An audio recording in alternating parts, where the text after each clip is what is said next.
ప్రభు ఇక్కడ నడిపించినందులకే నీకు స్తోత్రాలు. ఇక్కడ ప్రభు సన్నిధి ఉన్నది, నేను అనుభవించాను, నేను రుచి చూచాను. ఇదిగో ప్రభువా, చిన్న ప్రార్థన చేస్తున్న ఆశీర్వాదంగా పరిశుద్ధుడు అయిన మా ప్రభువా, పరలోకమందున్న మా తండ్రి, జీవము కలిగిన యేసయ్య, ఈ బంగారు పాదములకు నాయన వెళ్ళలేని స్థుతులు స్తోత్రాలు చెల్లించుకుంటున్నాం. అవును తండ్రి, మరి ఈ గృహంలో నీ మందిరం ఉన్నది తండ్రి. ఆ భాగ్యం ఎంతమందికి ఉంటుంది నాయన, ఎంత శ్రేష్టమైనది ప్రభు మీరు ఇచ్చి ఉన్నావు నాయన. అయ్యా, రాబోయే రోజుల్లో తండ్రి ఈ కుటుంబాన్ని ప్రభు అనేక మందిని ఆకర్షించుకునేటట్టు నీ కార్యాలు ఇక్కడ జరిపించమని ప్రార్థిస్తున్నాం తండ్రి. మరి ఇమానుయేల్ బ్రదర్ కుటుంబాన్ని నీ చేతులకు అప్పచెప్పుకుంటున్నాను నాయన. చక్కగా ఆత్మీయంగా వీళ్ళు ఎంత బలంగా ఉన్నారు ప్రభువా, నీలో నాయన ఎంతగా వాళ్ళు ఉన్నారు తండ్రి. నీ సన్నిధిని బట్టి నాకు తెలుస్తున్నది నాయన. ప్రభువానికి స్తుతులు స్తోత్రాలు చెల్లించుకుంటున్నాం నాయన. అయ్యా, వాక్యం చెప్పేది నేను కాదు, కానీ అయ్యా నన్ను నిశలో మాటను నన్ను మరుగుపరుచుకొని నీ నోటి బోరగా నన్ను వాడుకోమని ప్రార్థిస్తున్నాను. నీ వాక్యము మరి ఈ రోజు ఉదయం నువ్వు నాతో చెప్పినట్టు తండ్రి, మరి కళ్ళు లేని వారు చూస్తారు, చెవిటి వారు వింటారు, గొప్ప కార్యాలు నేను చేస్తానన్నావు. అవును తండ్రి, నీ చిత్తంలో, నీ ఏర్పాట్లు, నీ ఉద్దేశంలో ఏ బిడ్డలైతే నన్ను ఈ వాక్యం ద్వారా కళ్ళు లేని వారు చూడాలో, చెవిటి తనం కలిగిన వారు వినాలో, వాళ్ళందరికీ సూటిగా స్పష్టంగా నేను ఈ వాక్యాన్ని వారికి నాయన మరి అందించమని ప్రార్థిస్తున్నాను తండ్రి. ఇదిగో నాయన, మరి ప్రాంగణం నీ స్వాధీనంలోకి తీసుకోమని నా ప్రాణాత్మ దేహాలు నాయన నీకు అప్పచెప్పుకుంటూ తండ్రి, మరి వాక్యం ద్వారా సూటిగా స్పష్టంగా నాయన నాకున్న జ్ఞానము కాదు, నాకున్న సామర్థ్యము, నాకున్న తెలివి శూన్యం ప్రభువా, నీ శక్తితో నాయన, నీ జ్ఞానంతో, నీ సామర్థ్యంతో నన్ను నిలబెట్టుకోమని అయ్యా, నన్ను నేను నీ చేతులకు అప్పచెప్పుకుంటూ రావాల్సిన బిడ్డలు త్వరగా నాయన ఇక్కడికి నువ్వు నడిపించమని, రాలేని బిడ్డలు నాయన ఈ వాక్యం ద్వారా తండ్రి వారు విని ఆత్మీయంగా బలపరచడానికి సహాయం చేయమని, సమస్త మహిమ ఘనత ప్రభావములు సజీవుడైన యేసుక్రీస్తు శక్తి కలిగిన నామంలో ప్రార్థించి అడిగి వేడుకొని పొంది ఉన్నాము పరమ తండ్రి, ఆమేన్. నేను ఈరోజు చెప్పాలనుకున్న వాక్యం వచ్చి రక్తం గురించి నేను చెప్పాలనుకున్నాను. ఎందుకంటే యేసయ్య రక్తము ఎంత శ్రేష్టమైనదో, మరి ఎంత అమూల్యమైనదో. మన ఊరికే ఆయన శిలువపై రక్తము కార్చాడు, మన పాపాలు క్షమించబడ్డాయి, ఆయన రక్తం ద్వారానే మనకి విమోచన అని మనం అనుకుంటాం. కానీ అసలు ఈ పరిశుద్ధ గ్రంథము పాత నిబంధన, కొత్త నిబంధన అని పేరు. పాత నిబంధన అంతా కూడా రక్తంతోనే ఉన్నది. ఎట్లా అంటే నేను వాక్యంలోనే నేను చూసి చెప్తాను. పాత నిబంధన రక్తంతోనే మరి స్థిరపరచబడింది, కొత్త నిబంధన కూడా ఏదే రక్తంతో స్థిరపరచబడింది. మనం ముందు పాత నిబంధనలోకి వెళ్దాము. ఆదికాండము 3వ అధ్యాయం 21వ వచనంలో చూస్తే, దేవుడైన యెహోవా ఆదామునకు అతని భార్యకును చర్మపు చొక్కాలను చేయించి వారికి తొడిగించెను.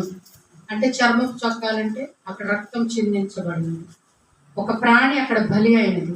ఎందుకు ఆదాము అవ్వకి మరి యెహోవా దేవుడు చర్మపు చొక్కాలు చేయించాడంటే, వాళ్ళు సాతాను స్వరమైన పాపంలో పడిపోయారు కాబట్టి వాళ్ళు అక్కడ ఒక ప్రాణం బలిగా ఇవ్వబడింది. వాళ్ళ చర్మపు చొక్కాలు దేవుడు చేయించి తొడిగించను అని మనకి ఆదికాండము 3వ అధ్యాయం 21వ వచనంలో ఉంటుంది.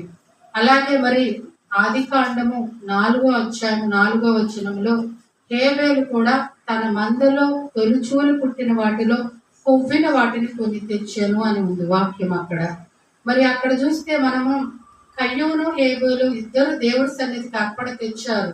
దేవుడు ఎందుకు కయ్యూను అర్పణ మరి అంగీకరించలేదు, హేబేలు అర్పణ ఎందుకు అంగీకరించాడు అంటే, దేవుడు ఇక్కడ మరి హేబేలు తెచ్చింది కొవ్విన వాటిలో, అంటే తనకున్న వాటిలో శ్రేష్టమైన బలిగా అర్పించాడు.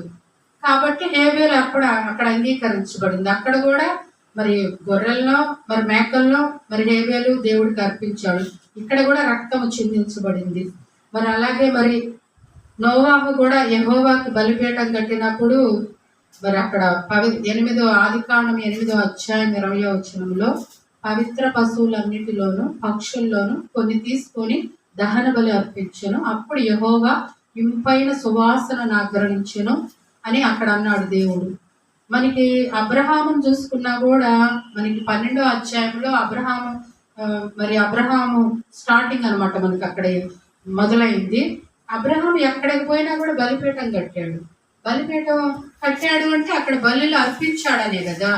అబ్రహాం గాని యాకోబు గాని మరి బలిపీఠం కట్టినట్టు మనకి పరిశుద్ధ గ్రంథంలో ఉన్నది. పాత నిబంధన అంతా కూడా గొర్రె పిల్లల రక్తము, మేక పిల్లల రక్తము అట్లా ఇవ్వబడింది. తర్వాత వచ్చి మరి ఫస్ట్ మరి మనం నిర్గమకాండంలో చూసుకుంటే మరి ఫరో పట్ల దేవుడు 10 అద్భుతాలు చేశాడు. 10 అద్భుతాల్లో కూడా 9 అద్భుతాల్లో కూడా ఫరో మనసు కఠినమైపోయింది. 10వ అద్భుతం ఏంటి? గొర్రెపిల్ల రక్తము మోషే ఇజ్రాయెల్ ద్వారబంధకాలకు రాయమంటాడు. ఇజ్రాయెల్ తొలిసూలు సంతానాన్ని నేను ఆ నైటు నేను వాళ్ళని అదే హతం చేస్తానని దేవుడు అంటే, మరణదూత ఆ రాత్రి మరి ఈ ఫరో ఉన్న ఐగుప్తులోకి వచ్చినప్పుడు మరణదూత ఎందుకు ఇజ్రాయెల్ని మరి దాటిపోయింది, వాళ్ళ ఇంట్లోకి ప్రవేశించలేకపోయిందంటే వాళ్ళ ద్వారబంధాలకి గొర్రెపిల్ల యొక్క రక్తం రాయబడింది. ఆ రక్తాన్ని చూసే మరణదూత మరి వాళ్ళ గృహాల్లో ప్రవేశించలేకపోయింది. ఆ రాత్రి ఏం జరిగింది? ఐగుప్తుల తొలిచూలు సంతానం మొత్తం హతమైపోయింది. అంటే అక్కడ కూడా రక్తమే, గొర్రెపిల్ల రక్తమే అంత శ్రేష్టముగా ఉంది అక్కడ. కాబట్టి మరణదూత అక్కడికి రాలేకపోయింది అనమాట. తర్వాత దేవుడు లేవి కాండంలో ఏం చెప్తాడంటే, రక్తము ప్రాణాధారము, రక్తంలోనే ప్రాణం ఉన్నది అనేక చోట్ల బైబిల్లో ఉంటుంది. కానీ దేవుడు స్పష్టంగా ఒక చోట ఇజ్రాయేలు చెప్తాడనమాట, మీరు రక్తము తినవద్దు, రక్తము తింటే మాత్రం మీకు మరణ శిక్ష కూడా విధిస్తానంటాడు దేవుడు. ఎందుకు?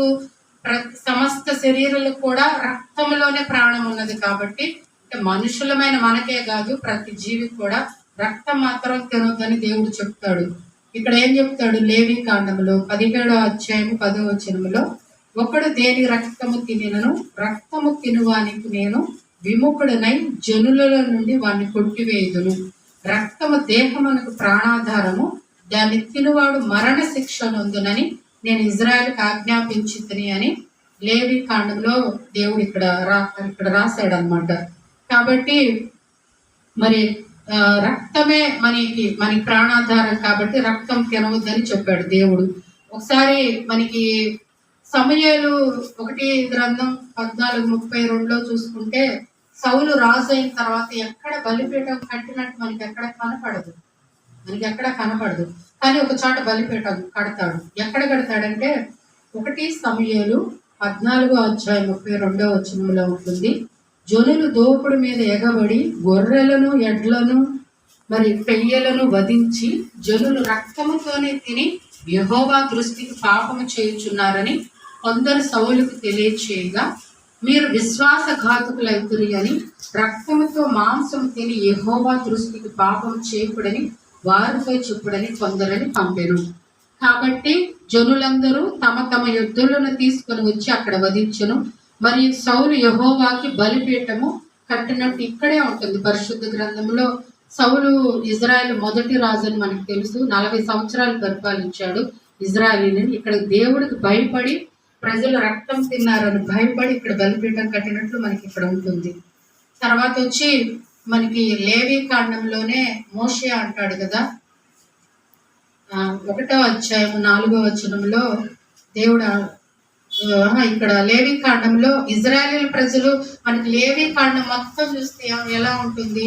ప్రతి సంవత్సరము మరి ఇజ్రాయేలు పాప క్షమాపణ నిమిత్తము గొర్రె పిల్లలు మరి మేకలను ఎడ్లను, అంటే ఎవరికున్న తామతను బట్టి వాళ్ళు పక్షులను అట్లా ఎందుకు బలిగా అర్పించేవాళ్ళు అంటే, వారి అతి పరిశుద్ధ స్థలంలో ప్రధాన యాజకుడు సంవత్సరానికి ఒక్కసారి మాత్రమే మరి గొర్రెల యొక్క మేకల యొక్క రక్తం తీసుకొని ఇజ్రాయెల్ పాప క్షమాపణ నిమిత్తం సంవత్సరానికి ఒక్కసారి మాత్రమే అతి పరిశుద్ధ స్థలంలోకి వెళ్ళి వీళ్ళ పాపముల నిమిత్తం అక్కడ రక్తాన్ని అక్కడ అతి పరిశుద్ధ స్థలంలో దేవుడి సన్నిధిలో ప్రోక్షిస్తాడు. కానీ మరి అప్పుడు ఆ రోజుల్లో ఆ రక్తము వారి పాపాలు తీసివేయలేదు, కానీ ఇజ్రాయేలీల పాపాలని మన వాక్యంలో కూడా ఉంటుంది, కప్పివేస్తుందంట. ఎడ్ల యొక్క రక్తము మేకల యొక్క రక్తము ఇజ్రాయేల్ ప్రజల పాపాలని కప్పివేస్తా ఉంటది. అంటే సంవత్సరానికి ఒకసారి వారు వాళ్ళ పాప క్షమాపణ నిమిత్తం వాళ్ళు బలిగా ఇచ్చినప్పటికీ నేను గొర్రెల్ని మేకల్ని వాళ్ళ పాపాలు మాత్రమే కప్పివేస్తా వచ్చింది. మనిషి యొక్క పాపము తీసివేయట అసాధ్యమైన కూడా హెబ్రీ పత్రికల్లో కూడా ఉంటుంది. కాబట్టి పాత నిబంధనలో దేవుడు ఎక్కడ చూసినా కూడా మరి లేవి కాండము మొత్తం మనం గమనిస్తే 1వ అధ్యాయం 4వ వచనంలో కూడా దహన బలిగా అర్పించు పశువు తల మీద తన చెయ్యి ఉంచవలను, అతని నిమిత్తం ప్రాయశ్చిత్తము కలిగినట్లు అది అతని పక్షముగా అంగీకరింపబడును. మరి గొర్రె పిల్ల మేక పిల్ల రక్తము పాపములు తీసివేయట అసాధ్యము. అవును, మరి అయితే ఆ రోజుల్లో మరి వాళ్ళు అట్లాగే చేసేవారు పాప క్షమాపణ కోసం. మరి అలాగే మరి ఇజ్రాయేలీలు సమస్త పాపాలను బట్టి అలా చేసేవాళ్ళు. తర్వాత వచ్చి మనకి దేవుడు పరిశుద్ధుడు కనుక మనము కూడా పరిశుద్ధంగా ఉండాలనే కోరుకున్నాడు. కానీ మానవుని రక్తంలోనే పాపం ఉన్నది. ఎలా మనకి పాపం వచ్చింది? ఆదాము అవ్వ సంతానమైన మన రక్తంలోనే పాపం ఉన్నది. ఇప్పుడు పుట్టిన బిడ్డ కూడా పాపే ఈ లెక్కన. అప్పుడే పుట్టిన బిడ్డ ఎలా పాపి అవుతాడు? అది జన్మతా వచ్చిన పాపం. ఆదాము అవ్వ రక్తం మనలో వచ్చింది కాబట్టి జన్మతా వచ్చిన పాపం అది. కర్మ పాపాలు జన్మ పాపాలను ఉంటాయి. మరి ఈ లోకంలో పుట్టిన ఏ బిడ్డ అయినా కూడా పాపే, మన ప్రభు దృష్టిలో పాపే. ఆయన దగ్గరకు వచ్చి ఆయన యేసు ప్రభువుగా అంగీకరించి వారి పాపాలు ఎప్పుడైతే ఒప్పుకుంటారో అప్పుడు మాత్రమే మనకి పాప క్షమాపణ, జన్మతా వచ్చిన పాప క్షమాపణ తొలగిపోద్ది. మరి మన క్రియల మూలకంగా మనం పాపం చేస్తూ ఉంటాం. మనం పుట్టిన తర్వాత చనిపోయేలోపు ఎన్నో మన మాటల ద్వారా కానీ, చూపుల ద్వారా కానీ, మన క్రియల ద్వారా కానీ అనుదినం అంట యేసయ్య రక్తం ఎంత శ్రేష్టమైనదంటే మనకి ఆయన రక్తం యొక్క విలువ మనకు తెలియాలంటే మన ప్రభువుని అడుక్కోవాలంట. అనుదినము అయ్యా నీ రక్తంలో మరి శ్రేష్టమైనది, మాకు ప్రత్యక్షత నివ్వు, మాకు వెలుగునివ్వు అని మనం అనుదినం ఉదయం లేచినప్పుడు మన కుటుంబాన్ని ఆయన రక్తంతో మనం కప్పుకోవాలంట. ఆయన రక్తంతో మన ఉద్యోగాన్ని, మనకున్న గృహాన్ని, మనకున్న సమస్తాన్ని, మనకున్న పిల్లల్ని కప్పుకుంటే సాతాను ఎలా ఓడిపోయింది? శిలువపై యేసయ్య కార్చిన రక్తం ద్వారానే సాతాను ఓడిపోయింది. కాబట్టి సాతాను యేసయ్య రక్తం ముందు నిలవలేదు.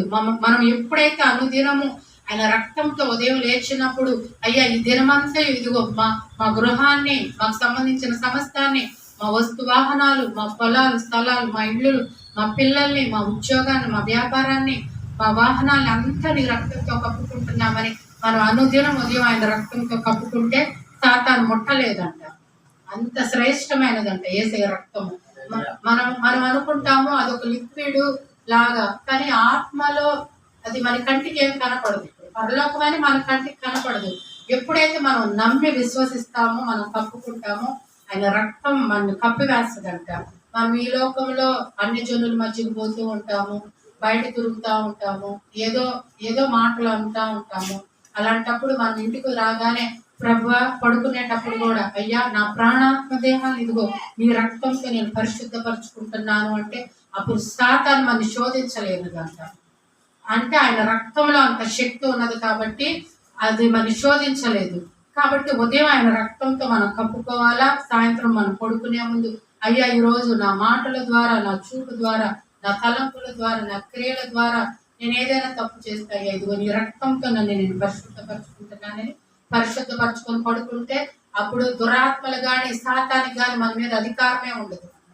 కానీ మనకి ఆ ప్రత్యక్షత కావాలి అంటే మన ప్రభువుని అడగాలంట అనుదినం. అయ్యా నీ రక్తంలో అంత శక్తి ఉంది కాబట్టి నీ రక్తంలో మేము ప్రత్యక్షత కలిగి ఉండాలి, అంత శక్తి మేము అనుభవించాలి. ఇప్పుడు యెహోవా ఉత్తముడని రుచి చూసి తెలుసుకొనడి అన్నట్టు మనం ఆయన రక్తం గురించి మనం ప్రతిరోజు ఆయన అడిగి మీ రక్తంలో అంత శక్తి ఉంది అయ్యా, నేను అనుభవించాలా, నేను రుచి చూడాలా అని మనం ఆయన అడుగుతా ఉంటే ఖచ్చితంగా మనకి ఆయన రక్తం యొక్క విలువ, మనం దాన్ని కప్పుకోవటం వల్ల మనకు వచ్చే బెనిఫిట్స్, దానివల్ల దురాత్మలు సాతాను మన మీదకి రాకుండా ఎలా ఆయన రక్తాన్ని ఆపిద్దో కూడా మనం ఆయన అడుక్కొని అనుదినము మనం పొందుకోవాలంట ఆ ప్రత్యక్షత. కాబట్టి ఖచ్చితంగా ఆయన రక్తము చాలా విలువైంది కాబట్టి మనం అనుదినం ఆయన అడిగి పొందుకుందాము. యేసయ్య రక్తం మన కుమార్తెలుగా మార్చబడుతున్నది. మనం దేవునితో ఇప్పుడు ఎవరైనా కానీ ఇప్పుడు అంటే మనం డైరెక్ట్గా మనం వెళ్ళిపోతున్నాం కానీ మందిరానికి. పాత నిబంధనలో అంట అప్పుడు ప్రధాన యాజకుడు ఒక్కసారి అతి పరిశుద్ధ స్థలంలోకి పోతే ఆయనలో ఏదైనా పాపం ఉంటే అక్కడ చనిపోయేవాడంట అతి పరిశుద్ధ స్థలంలో. అప్పుడు ఏం చేస్తారంటే ఆయన నడుము కంటే ఒక తాడు కట్టి లోపలికి పంపిస్తారంట. సంవత్సరానికి ఒకసారి వెళ్తాడు కదా. ఇంకా ఆయన ఎంతసేపటికి బయటికి రాకపోతే ఆ తాడు పట్టుకొని లాగుతారంట. చనిపోతారంట కొంతమంది. ఇప్పుడు మనకి బైబిల్లో లేకపోయినా కూడా కొన్ని గ్రంథాల్లో అవి ఉన్నాయంట, వాస్తవాలే అవి. అంటే అతి పరిశుద్ధ స్థలం అంటే పాపం, దేవుడు పాపాన్ని సహించలేడు. ఆయన పాపాన్ని ద్వేషించాడు, పాపని ప్రేమించాడు. కానీ ఇప్పుడంటే మనం కృపాకాలంలో ఉన్నాము, యేసు రక్తంలో ఉన్నాం కాబట్టి మనకి చాలా సులువు అనమాట. మనకి ఆయన సన్నిధికి పోవటం కానీ, మనం ఇప్పుడు పులిపేట మీద కూడా ఇప్పుడు పిల్లలు కూడా పోతా వస్తూ ఉంటారు. ఆ రోజుల్లో అలా ఉండేది కాదు. కాబట్టి మరి ఇప్పుడైతే మన యేసయ్య అంటే ఎలా చూస్తాడంటే, తండ్రి యేసయ్యకి మరి తండ్రికి మనకి మధ్య యేసయ్య రక్తం ఒక పొరలా ఉంటదంట. ఇప్పుడు ఆయన చనిపోయినప్పుడు తెర చినిగిపోయిందని అనే ఉంది మన పరిశుద్ధ గ్రంథంలో. అంటే మనిషికి దేవుడుకున్న పాపం అనే తెర చినిగిపోయింది. ఆ తెర బదులు ఇప్పుడు తండ్రికి మనకి మధ్యవర్తి ఎవరు? యేసు ప్రభువే. తండ్రి మన్ని ఇప్పుడు యేసు ప్రభు తండ్రి పక్షాన కూర్చొని నిరంతరం మన కొరకు విజ్ఞాపన చేస్తున్నాడని హెబ్రీ పత్రికలో ఉంది. తండ్రి ఎలా చూస్తాడంటే మన ప్రార్థనలు మనం ప్రార్థన చేస్తున్నప్పుడు యేసే రక్తంలో మనం చూస్తూ ఉంటాడంట. అప్పుడు మనం ఆయనకి పరిశుద్ధంగా మనం నీతిమంతులుగా కనపడతా ఉంటామంట. కాబట్టి మరి దేవునితో మనిషి సహవాసం చెయ్యాలి అంటే, దేవుడి దగ్గరికి రావాలి అంటే ఖచ్చితంగా మనం యేసే రక్తము ద్వారానే మనం ఆయన సన్నిధిలోకి ఇప్పుడు వెళ్ళగలుగుతున్నాం, మందిరానికి వెళ్ళగలుగుతున్నాం. మనకి దేవుని రక్తంలో మనకి ఏమిచ్చాడు? ఉచితంగా మనకి ఇచ్చింది ఏంది? నీతి ఇచ్చాడు. విశ్వాస మూలంగానే మనం నీతిమంతులుగా తీర్చబడ్డాము. రక్షణ ఇచ్చాడు, శ్రేష్టమైన రక్షణ ఇచ్చాడు. కుమారత్వం కూడా మనకి ఇచ్చాడు. ఇవన్నీ బైబిల్లో ఉన్నాయి. కుమారత్వం కూడా మనకి ఆయన ఇచ్చాడు, ఆయన రక్తం ద్వారానే. కానీ మనం రక్తం అని చెప్పుకుంటున్నాం. కానీ యేసయ్య బలి అయినప్పుడు 33.5 సంవత్సరం వయసు అంట. అప్పుడంట మనిషి దేహంలో ఆ టైంలో రక్తం అంట ఫుల్గా ఉంటదంట. కంప్లీట్గా రక్తం పట్టి ఉంటది. మంచి యవ్వన వయసు 33.5 సంవత్సరంలో యేసు ప్రభు శిలువ మీదకి ఎక్కినప్పుడు మరి మనకి బైబిల్లో కూడా ఉంటుంది. రక్తమంతా పోయి ఒక సైనికుడు ఇట్లా గుచ్చితే బల్లెతో నీళ్లు కూడా వచ్చినాయి. అంటే ఆయన శరీరంలో ఇక రక్తమే లేదు. చివరి ఆఖరి బొట్టు వరకు మన కొరకు రక్తం కార్చాడు. కాబట్టి అక్కడే మనం ఒక దేవుడి కుమారుడు అక్కడ మన కొరకు రక్తం కార్చాడు కాబట్టి, ఆయన బలి అయ్యాడు కాబట్టి ఇప్పుడు మనం క్షేమంగా ఉన్నాం. ఆయన రక్తంతో సాతాన్ని ఓడించాడు కాబట్టి మనం ఈ లోకంలో మనం ఉన్నాము. ఒక దైవజనుడు చెప్తుంటే నేను విన్నాను. యేసయ్య అంట ఒక సెకండ్ అంట కన్ను ఆర్పితే సాతాను ఈ భూమిని చికెన్ ఫ్రై చేసుకుంటుందంట. సాతానికి శక్తి ఉన్నదిగా ఈ భూమి మీద. కాబట్టి ఇజ్రాయెల్ని కాపాడేవాడు కొనకడు నిద్రపోడు అన్నట్టు ఆయన రెప్పు కూడా ఇట్లా ఆర్పడంట. మళ్ళీ ఒకసారి నేను యూట్యూబ్లో ఏదో మెసేజ్ వింటుంటే, ఏసన్న మీరు వెళ్తారు కదా, ఆ దైవజనుడు ఎక్కడ ఊరికి మీటింగ్ పోయాడంట. మీటింగ్ అయిపోయిన తర్వాత హోటల్లో రూమ్ ఇస్తే ఆ రూమ్కి వచ్చాడంట. ఇక వచ్చి ప్రేయర్ అయిపోయి అట్లా పడుకుంటే నిక్కర వేసుకున్న ఒక నల్లగా దున్నపోతులా ఉన్నాడంట. ఆయన ఉన్న రూమ్లోకి వచ్చి చూస్తా ఉన్నాడండి. ఎవరివయ్యా నువ్వంటే, ఎర్రెర్రగా నీ మీద ఉంది, ఎర్రెర్రగా నీ మీద ఉంది, లేకపోతే నేను చంపేసేవాడిని అన్నాడు. సాతాను అంటే ఏసన్న మీద వేసే రక్తం చూసి రక్తం అని పలకలేదు కదా సాతాను. నీ మీద ఎర్రెర్రగా ఉంది, ఎర్రెర్రగా నాకు కనపడుతుంది, లేకపోతే నువ్వు చచ్చిపోయేవాడివే అని కాలుతో అంటే బలవంతం ఉపయోగించి ఏసన్న ఉన్న మంచాన్ని కొట్టేస్తే మంచం విరిగిపోయింది. అప్పుడు ప్రభువా నీ రక్తం నా మీద ఉన్నది కాబట్టి సాతాను నా ఎదురుకు వచ్చినా కూడా, నేను యూట్యూబ్లో ఆయన సాక్ష్యం విన్నాను. నీ రక్తం చూస్తే అది వెళ్ళిపోయింది, భయపడి మంచాన్ని మాత్రం విరగొట్టి వెళ్ళిపోయింది. తర్వాత ఎప్పుడు మరలా ఏసన్న అక్కడికి పోయినప్పుడు ఆ ఇరిగిపోయిన మంచం ఆడే ఉంది. అట్లా ఆయన బిడ్డలందరి మీద ఆయన రక్తం ఉంటుంది. కాకపోతే మనం ఏంటంటే మనం తెలిసి తెలియక ఆయన రక్తం యొక్క విలువ తెలియక మనం కప్పుతూ ఉంది. ఇంకా తర్వాత వచ్చి మరి హెబ్రీ పత్రికలో 9వ అధ్యాయం 13వ వచనం ఒకసారి మనం అది ఊహించుకుంటే ఎంత బాధగా ఉంటుంది. తన స్వరక్తంతో ఒక్కసారి పరిశుద్ధ స్థలంలో ప్రవేశించింది. ప్రభు బలి అయిపోయి పునరుత్థానుడయ్యి తండ్రి దగ్గర కంట ఒక పాత్రలో తన రక్తాన్ని తీసుకొని తండ్రి దగ్గరకు వెళ్ళాడంట. వెళ్ళి, ఇదిగో తండ్రి, నేను అనేకుల కొరకు నేను చిందించిన రక్తం అని చూపించాను. ఒకసారి మనం ఇమాజినేషన్ చేసుకుంటే ఎంత బాధాకరము. తన స్వరక్తమే ఒక పాత్ర నిండా తీసుకొని తండ్రి సన్నిధికి వెళ్ళి పునరుత్థానుడై లేచిన తర్వాత, ఇదిగో అయ్యా, నా నామాన్ని అంగీకరించిన వాళ్ళందరికీ పాప క్షమాపణ నిమిత్తం ఇదిగో నేను కార్చిన రక్తం అని తండ్రికి చూపించాడంట. ఎంతో బాధగా అనిపిస్తుంది నాకు అది తలుచుకుంటే. నిజంగా ఆయన రక్తం అంతా కార్చిన పాత్రలో తీసుకుని, ఇప్పటికీ ఆయన రక్తము 22 సంవత్సరాలు అయినప్పటికీ ఆయన రక్తంలో జీవం ఉన్నది, ఆయన రక్తంలో స్వరం ఉన్నది. ఎందుకు నేను స్వరం ఉందని చెప్తున్నానంటే, పాత నిబంధనలో మరి నిర్గమాకాండంలో మరి ద్వారబంధకాలకి గొర్రెపిల్ల రక్తం రాసినప్పుడు ఆ రక్తం అన్నదంట నువ్వు దాటిపో అన్నదంట. స్వరం ఉన్నది, వేసే రక్తంలో స్వరం ఉన్నది, శక్తి ఉన్నది, జీవం, ఇప్పటికి జీవం కలిగి ఉన్నది ఆయన రక్తము. కాబట్టి మరి రక్తము చిందించబడకుండా పాప క్షమాపణ కలగదని సామాన్యంగా మనం చెప్పవచ్చని హెబ్రీ పత్రికలో 9వ అధ్యాయం 13వ వచనంలో కూడా ఉంటుంది.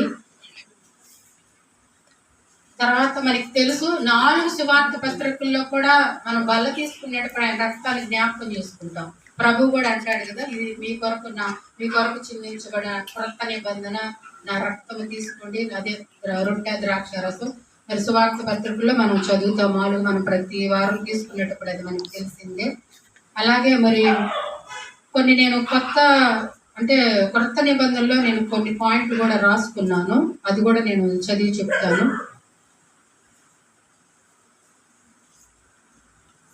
రోమా పత్రిక క్రొత్త నిబంధనలో 5వ అధ్యాయం 9వ వచనంలో నీతిమంతులుగా తీర్చబడ్డమే అనుకుంది. కాబట్టి ఆయన రక్తం వలన ఇప్పుడు నీతిమంతులుగా తీర్చబడి మరింత నిశ్చయముగా ఆయన ద్వారా ఉగ్రత నుండి రక్షింపబడుతుంది. రోమా 5:9లో యేసే రక్తం వల్ల ఆయన దేవుడు మన నీతిమంతులుగా మన తీర్చిదిద్దాడంట. తర్వాత రెండోది వచ్చి కొలస్సీలు 1వ అధ్యాయం 19వ వచనంలో దేవునితో సమాధాన పరిచాడు అని ఉంటుంది.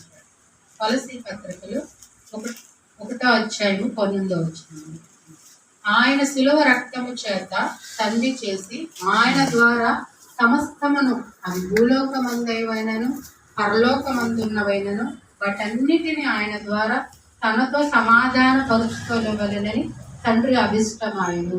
ఇక్కడ యేసయ్య శిలువ రక్తము ద్వారానే దేవుడితో మనతో సమాధానపరిచాడు. మూడవది వచ్చి ఎఫెసీయుల పత్రిక 2వ అధ్యాయం 14వ వచనంలో దేవునికి మనం సమీపస్తులుగా చేయబడ్డామని ఉంటుంది. ఎఫెసీ 2:14 మీరు ఇప్పుడు క్రీస్తు యేసునందు క్రీస్తు రక్తం వలన సమీపస్తులై ఉన్నారు. తర్వాత నాలుగోది వచ్చి 1 పేతురు 1వ అధ్యాయం 19వ వచనంలో ఆయన రక్తము ద్వారా మనకి విమోచనం అంట. అమూల్యమైన రక్తము చేత అనగా నిర్దోషమును నిష్కలంకమునగు గొర్రెపిల్ల వంటి క్రీస్తు రక్తము చేత విమోచించబడతారని మీరు ఎరుగుదరు కదా అని పేతురు పత్రికలో ఇక్కడ ఉంటుంది. తర్వాత హెబ్రీ పత్రికలో 9వ అధ్యాయం 14వ వచనంలో ఏముంటుందంటే ఆయన రక్తము ద్వారా మనం పరిశుద్ధపరచబడ్డాము అని ఉంటుంది. క్రీస్తు యేసు రక్తము నిర్జీవ క్రియలను విడిచి జీవము గల దేవుని సేవించుటకు మీ మనస్సాక్షిని ఎంతో ఎక్కువగా శుద్ధి చేయడం అని ఉంటుంది కొత్త నిబంధనలు. తర్వాత వచ్చి 1 యోహాను 1:9లో ఉంటుంది, అది యేసయ్య రక్తం అన్ని పవిత్రులుగా చేయడం అని ఉంటుంది. అప్పుడు ఆయన కుమారుడైన యేసు రక్తము ప్రతి పాపము నుండి మనల్ని పవిత్రులుగా చేయడం అని ఉంటుంది. తర్వాత వచ్చి ప్రకటన 1:6లో ఉంటుంది, క్రీస్తు రక్తము ద్వారా మనకి జయము. ఎలా అంటే మనలను ప్రేమించుచు తన రక్తము వలన మన పాపముల నుండి మనలను విడిపించిన వారికి మహిమయు ప్రభావము యుగ యుగములు కలుగును గాక అని ఉంటుంది. ప్రకటన గ్రంథం 1వ అధ్యాయం 6వ వచనంలో. మరి మనకి తెలుసు కదా, ప్రకటన గ్రంథంలో 12వ అధ్యాయం 10వ వచనంలో ఏముంటుంది, రాత్రి పగళ్ళంట సాతాను దేవుని ఎదుట అంటే మన మీదే రాత్రి బాడు చెప్తానే ఉంటదంట, ఇదిగో వీడు ఆ పాపం చేశాడు, ఇదిగో ఆమె ఇట్లా మాట్లాడింది, ఇంట్లో అత్తతో గొడవ పడింది, ఎప్పుడు దివారాత్రం వాడికి అదే పని అంట. ఇప్పుడు ఏసీ ఒకటే మాట అంటాడంట, నా బిడ్డలు నా దగ్గరకు వచ్చారు, నా రక్తంతో వాళ్ళు కడగబడ్డారు. ఇంకా అపవాది కాడ చెప్పడానికి ఏముండదుగా. నా రక్తంతో నా బిడ్డలు నేను కడుక్కున్నాను, వాళ్ళు అనుదినం నా రక్తంతో కడుక్కుంటున్నారు వాళ్ళ రక్తాల్ని. ఇప్పుడు మనం బాప్తిజం తీసుకున్నప్పుడు మన పాపాలను మనం ఒక్కసారి ఒప్పుకుంటాం.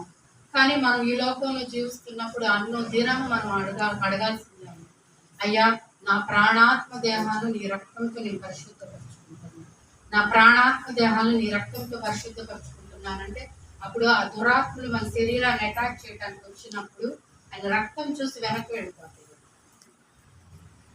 ఇక మనం ఇప్పుడు ఎవరినైనా ఏదైనా మాట అన్నా కూడా మనకి ఇప్పుడు ధైర్యంగా మనం ఒక్కోసారి ప్రార్థన చేయలేము. ప్రార్థన కూర్చొని ఎందుకని మన హృదయమే మనకి దోషారోపణ చేస్తా ఉంటుంది. అయ్యో మనం వాళ్ళని ఇట్టన్నాము అయి కనకపోయినా మన ఆలోచనలు, మన తలంపులు, మన సృష్టించిన సృష్టికర్తలు తెలుసు. మన హృదయ స్థితి ఏందో, మన బలహీనత ఏందో, మన బలాలు ఏందో ఆయన ముందు మనం అన్నీ ఒప్పుకోవాల్సిందే. మనం మనుషులకు ఎవరికి చెప్పాల్సిన అవసరం లేదు. అయ్యా ఇది నా బలహీనత. కొంతమందికి స్వభావ సిద్ధంగా కోపం ఉంటుంది, కొంతమందికి స్వభావ సిద్ధంగా అసూయ ఉంటుంది. శరీరము ఆత్మకి ఎప్పుడు వ్యతిరేకమే కదా. పౌలు భక్తులు రాసినట్టు శరీరము ఆత్మకి ఎప్పుడు వ్యతిరేకమే. కాబట్టి అనుదినం మనం మనసులోనే యేసయ్యా ఇదిగో నా స్వభావంలో ఇది కోపం ఉన్నది, ఇతరులు నేను దూషిస్తాను. ఎప్పుడైతే మనం అన్ని ఆయనతో మనం షేర్ చేసుకుంటామో అప్పుడు ఆయన మన చిన్న బిడ్డలాగా తీసుకొని నా బిడ్డ అన్నీ ఒప్పుకుంటుంది నా ముందు, నా బిడ్డని నేను బలపరచాలా. మన ఉపవాస ప్రార్థన ఉన్నప్పుడు మన బలహీనతల్ని జయించడానికి ఆయన అడగాలంటాడు. అయ్యా ఇదిగో నేను ఉపవాసం ఉన్నాను, నేను ఇది జయించలేకపోతున్నాను. మనం ఏది జయించలేము. సామెతల గ్రంథంలో ఏమని ఉంటుంది, పట్టణము పట్టుకున్న వాడి కంటే తన మనసును స్వాధీనపరుచుకున్నవాడు శ్రేష్ఠుడు. వాస్తవమే కదా అది. ఆడ కూర్చుంటాం మనం, ఎక్కడెక్కడో వంటింట్లో పోద్ది, ఎక్కడెక్కడో షాపింగ్ పోద్ది, శరీరం మాత్రమే మనం అక్కడ పెట్టుకొని ఉంటాం. కాబట్టి మన మనసు మన స్వాధీనంలో ఉండాలన్నా, మన శరీరం మన మాట వినాలన్నా, మనం ఈ లోకంలో ఏసే బిడ్డలుగా జీవిస్తున్నాం కాబట్టి మన లోకంతో పోరాడాల్సిందే, శరీరంతో పోరాడాల్సిందే, సాతానుతో పోరాడాల్సిందే. ఈ మూడు మనం ఈ లోకంలో ఉన్న నాళ్ళు ఉంటాయి. కాబట్టి మనం చేయాల్సింది అంటే నాకున్న జ్ఞానంతో, ప్రభు నాకు ఇచ్చిన తలంపులతో, ఆలోచనలతో నేను చెప్తున్నది ఏంటంటే మనం యేసే రక్తమును ఆశ్రయించాలి. ఆయన రక్తాన్ని మనం ఆశ్రయిస్తే మనకి విజయం వస్తుంది సాతాను మీద. మన బలహీనతను కూడా మనం జయించగలుగుతాం. మనం ఉపవాస ప్రార్థన ఉన్నప్పుడు మనం ఆ కోరికలు అడగకూడదు. అయ్యా నేను ఈరోజు ఉపవాసం ఉన్నా, నాలో నీ బలహీనత తీసివేసే, నేను తీసివేసుకోలేను, నువ్వు తీసివేసాయంటే ఉపవాసం ఉన్న రోజు ఆయన మన మీద కనికరబడి ఆయన రక్తంతో మన బలహీనతను విడిపిస్తాడు. కాబట్టి మనం ఉపవాసం ఉన్నప్పుడు మన కోరికలు ఆయనకు అన్నీ తెలుసు. ఆయన ఏమంటాడు, మొదట నా నీతిని నా రాజ్యాన్ని వెతుకుడి, ఈ లోకంలో మీకు ఏం కావాలో నేను అన్ని ఇస్తానంటాడు. ఆయన నీతిని ఆయన రాజ్యాన్ని వెతకాలంటే ప్రతి ఒక్కరి పట్ల దేవుడి చిత్తం ఉంటుంది. కాబట్టి మనం ఆయన దగ్గర కనిపెట్టుకొని నా ద్వారా నీ చిత్తం జరిపించుకొని మన బలహీనతలు వదిలించుకోవడానికి మనం ఉపవాస ప్రార్థన ఉండాలి. ఈ బలహీనత తీసివేసేయే నా వల్ల కావట్లేదంటే మనం కొన్నాళ్ళు అట్లా అడిగితే ఖచ్చితంగా ఆయన తీసేస్తాడు. ఆ బలహీనత ఏసే రక్తం ద్వారానే మన బలహీనతలన్నీ కూడా తీసివేస్తాడు. ఒక దైవజనుడు చెప్పాడు, నేను విన్నాను, ఆయన రక్త బొట్టంట ఇప్పుడు ఆదాము పుట్టిన మొదలుకొని ఆయన రెండో రాకడ వచ్చే వరకు ప్రతి మనిషి యొక్క పాపము ఆయన ఒక్క రక్త బొట్టు చాలు కడిగి వెళ్ళాలి. అంటే అంత శక్తి కలిగిన ఆయన రక్తాన్ని మనం ఎందుకు ఆశ్రయించట్లేదు అంటే, నాకు ఎందుకు ఒకసారి ఏసే రక్తం గురించి ఆలోచిస్తూ ఉంటే దైవజనుడిది నేను అప్పుడు నమ్ముకున్న కొత్తలో వినేదాన్ని. తర్వాత అయితే ప్రభు అన్నాడు, నువ్వు వాళ్ళది వెళ్ళదు కదా, నేనే నిన్ను నడిపిస్తాను, వాక్యం చదువుతాను. అయ్యా నీ రక్తం గురించి ఆ దైవజనుడు అంత గొప్పగా చెప్పాడే, మేము ఎందుకు నీ రక్తాన్ని ఆశ్రయించలేకపోతున్నాము అని నేను ఆలోచిస్తూ ఉంటే అది మనం అడగాలంటాను. ఆయన రక్తంలో శక్తి మనం గుర్తించాలి. మనం ఆ ప్రత్యక్షత మనకి కావాలి అంటే అందులో మనం అనుకోవాలి. అయ్యా నీ రక్తంలో విలువ నాకు తెలియచే, నీ రక్తంలో ప్రత్యక్షత నాకు తెలియచే. ఒక్క పాప క్షమాపణ మాత్రమే కాదు, ఈ లోకంలో మనం ఉన్నప్పుడు మరి మన మీద ఇప్పుడు కొంతమంది మీద మరి నిజమే చేతబడి అవి కూడా చేస్తారు అంటారు. నిజమే అవి చేస్తారు, నేను విన్నాను కూడా. అవన్నీ ఆయన రక్తం ముందు నిలవలేదు. మనం అనుదినం ఆయన రక్తంతో కప్పుకుంటే ఏది కూడా మన మీద చేసినా కూడా తిరిగి వాళ్ళకే కొట్టేస్తుందంట. ఆయన రక్తం దాన్ని కొట్టేస్తుందంట వెనక్కి తిరిగి. కాబట్టి మనందరం ఈ విషయంలో ప్రత్యక్షత కలిగి యేసయ్య రక్తాన్ని ఆశ్రయించి మనం అడుక్కోవాలి. రోజు అయ్యా నా కుటుంబాన్ని నేను కప్పుకుంటా, నా బిడ్డలను కప్పుకుంటా, వారి చదువులు, వారు చేసే పని పాటల్లో అన్నిట్లో నేను నీ రక్తం కప్పుకుంటున్నాను. ఎందుకంటే సాతాను రక్తం చూసి ఆగిపోద్దంట దూరంగా. ఆ రక్తంలో జీవం ఉంది కాబట్టి దూరంగా చూసే అమ్మ వీళ్ళ మీద ఏసన్నే చెప్పాడు కదా, నా మీద రక్తం ఉండి వెళ్ళిపోయిందని. మరి దైవజనులు చెప్పింది మనం తీసుకోవాలి కదా పాయింట్లు. కాబట్టి ఆయన రక్తంలో ప్రత్యక్షత మనకు కావాలని మనం అనుదినం ఆయన అడుక్కొని, అనుదినం ఆయన రక్తంతో మన గృహాన్ని కప్పుకుంటూ, ఆయన రక్తంతో మన బిడ్డల్ని మనం చేసే పని పాటలు కప్పుకుంటూ, అలాగే మరి మన ముందుగా మన ప్రాణాత్మ దేహాన్ని మనం పరిశుద్ధపరచుకుంటూ ఉంటే ఆ రోజు మనం అన్న మాటలు, ఆలోచనలు, తలంపులు రక్తంతో కడిగి వేయబడతాయి. ఏ రోజుకి ఆ రోజు రేపు మనకి ఆడ తీర్పు ఉండదు. ఆయన బిడ్డలమైనా కూడా కొన్ని విషయాల్లో ప్రతి మాటకు మీరు నాకు లెక్కప్ప చెప్పాలంటే నాకు ఏంటంటే భయము. నేను అపార్ట్మెంట్లో అన్ని జనంతో మాట్లాడుతూనే ఉంటాడు కలిసి ఇంట్లోకి రాగానే. యోగు గనక అప్పుడు అనుదినం వాళ్ళ బిడ్డలు మనసులో ఏదైనా పాపం చేశారని గొర్రె పిల్లలు అర్పించినట్టు నేను ఎవరితో మాట్లాడినా, నా రక్త సంబంధికులైన అన్ని లేదు, ఏదేదో మాట్లాడుతూ ఉంటాను. తర్వాత వెంటనే ఫోన్ కట్ చేయగానే వాళ్ళతో మాట్లాడేదని, ప్రభువా నీకు ఏదైనా ఆయాస్కరంగా వ్యతిరేకంగా నేను మాట్లాడుతూ ఇప్పుడే నీ రక్తంతో నేను కలుపుకుంటాను. ఎందుకంటే అది అపవాదికి మనం మార్గం తెరిచినట్టు ఉండకూడదు. ఇప్పుడు మేము ఏంటంటే అన్ని జనుల్లో నుంచి మమ్మల్ని ఏర్పరచుకున్నాడు కాబట్టి నాకు కొంచెం భయం ఎక్కువగా. నేను మాట్లాడినా కూడా నాకు మనసులో భయం. ఏదైనా మాట్లాడేది, ఏదైనా దానికి ద్వారం తెరిచాను. మన ద్వారం తెరవకుండా అది రాలేదు. అందుకని వెంటనే నేను ఆయన రక్తంతో మాట్లాడినా కూడా ఆయన రక్తంతో నేను కలుపుకుంటానంట. మనం అడగాల్సింది ఒకటే, ప్రభా నీ రక్తంలో నాకు ప్రత్యక్షత లేదు ఈ రాత్రి, నీ రక్తంలో నాకు మరి జీవం ఉన్నది, స్వరం ఉన్నది, శక్తి ఉన్నది. కాబట్టి నాయన ఆ రక్తంతో నాయన మేము ఈ లోకంలో జీవించినంత కాలం సాతాను మరి దురాత్మను మేము ఎదిరించాలంటే నీ రక్తం ఒక ఆయుధం. నువ్వు ఆనాడు శిలువపై కార్చిన రక్తమే మాకు ఆయుధముగా మేము వాడుకోవడానికి ఆ ప్రత్యక్షత, ఆ జ్ఞానం ఈ రాత్రి మాకు ప్రతి ఒక్కరు మా హృదయాల్లో దయచేయమని వేడుకుంటూ యేసయ్య నాకు ఇచ్చిన ఈ సమయాన్ని బట్టి నీ స్తోత్రాలు తండ్రి. ఇదిగోనైనా మరి ఇక్కడ ఉన్న కుటుంబాన్ని బట్టి నీ స్తోత్రాలు నాయనా. ఈ కుటుంబం గురించి ప్రభా సమస్తం ఎరిగిన దేవుడు, సమస్తము చూచుతున్న దేవుడు తండ్రి. చక్కగా నాయన నీలో ఎదుగుతున్న బిడ్డలు నాయన రూపాంతరి జ్ఞాపకం చేస్తూ తండ్రి యొక్క ఆశను నాయన నెరవేర్చమని ప్రార్థిస్తున్నాం తండ్రి. ఆ బిడ్డలిద్దరూ నీ సేవ చేయాలని ఆశపడుతూ ఉండగా నాయన బ్రదర్ హృదయవాంఛ ఎరిగిన దేవుడు తండ్రి. బిడ్డలు ఈ లోకంలో జీవిస్తున్నప్పుడు చదువుల్లో వారిని ఘనంగా నిలబెట్టు నాయన. నీ సేవలో ఆ బిడ్డను ఘనంగా నిలబెట్టు. వాళ్ళు ఎక్కడున్నా నీ బిడ్డలుగా ప్రత్యేకపరచమని ఆ బిడ్డను వేడుకుంటున్నాను. ఇమానుయేల్ బ్రదర్ కుటుంబాన్ని బట్టి నాయన, జీవాన్ని బట్టి నాయన, మరి ఆమె తల్లిదండ్రులను బట్టి కూడా ప్రార్థిస్తున్నానైనా. ఈ కుటుంబంలో ప్రతి ఒక్క నీ రాత్రి నీ చేతులకు అప్పచెప్పుకుంటున్నాం. అవసరతలు అక్కర్లు ఎరిగిన దేవుడు నాయన. నీ బిడ్డలు ఈ లోకంలో జీవిస్తున్నప్పుడు నాయన క్రీస్తు యేసునందు మహిమలో నీ ప్రతి అవసరం తీర్చునని ఈ వాగ్దానం బట్టి ఈ కుటుంబంలో ఏ అవసరం ఏ అక్కర్లు ఉన్నాయో సమస్తం నువ్వు ఎరిగిన దేవుడు తండ్రి. కుటుంబాన్ని అన్ని విషయాలు ఆశీర్వదించి దీవించి అభివృద్ధి పరచమని ప్రార్థిస్తూ రాబోయే దినాల్లో తండ్రి ఈ కుటుంబాన్ని నేను గొప్పగా నువ్వు నిలబెట్టుకుంటావు ప్రభా. అవును తండ్రి నీ సన్నిధి ఇక్కడ ఉన్నది, అందరిని బట్టి నీకు స్తుతులు స్తోత్రాలు చెల్లించుకుంటున్నాం నాయన. ఇదిగోనైనా మరి నన్ను రామారావు చేతులు అప్పు చెప్పుకుంటున్నాం. మరి మా ప్రయాణంలో తోడుగా ఉండమని, క్షేమాన్ని దయచేయమని ఇక్కడ నాయన మరి ఇమానుయేల్ బ్రదరు వాళ్ళ అక్క సిస్టర్ని బట్టి కూడా నేను నీ చేతులకు అప్పు చెప్పుకుంటున్నాం. వచ్చిన ఆ సిస్టర్ని ఇక్కడున్న బ్రదర్ని అచ్చన్న బిడ్డ నీ చేతులకు అప్పు చెప్పుకుంటున్నానైనా. ప్రతి ఒక్కరు అవసరపు లెక్కలు తీర్చే దేవుడు కాబట్టి నాయన పరలోక తండ్రి నీవే నాయన అవసరపు లెక్కలు తీర్చగల సమర్థుడు, శక్తివంతుడు కాబట్టి నాయన మమ్మల్ని అందరినీ ఈ రాత్రి నీ చేతులకు అప్పచెప్పుకుంటూ సమస్త మహిమ ఘనత ప్రభావం మీకే చెల్లించుకుంటూ సజీవుడైన యేసుక్రీస్తు శక్తి కలిగిన నామమును ప్రార్థించి అడిగి వేడుకొని పొంది ఉన్నాము. పరమ తండ్రి, ఆత్మల తండ్రి, జీవము గల తండ్రి. ఆమేన్.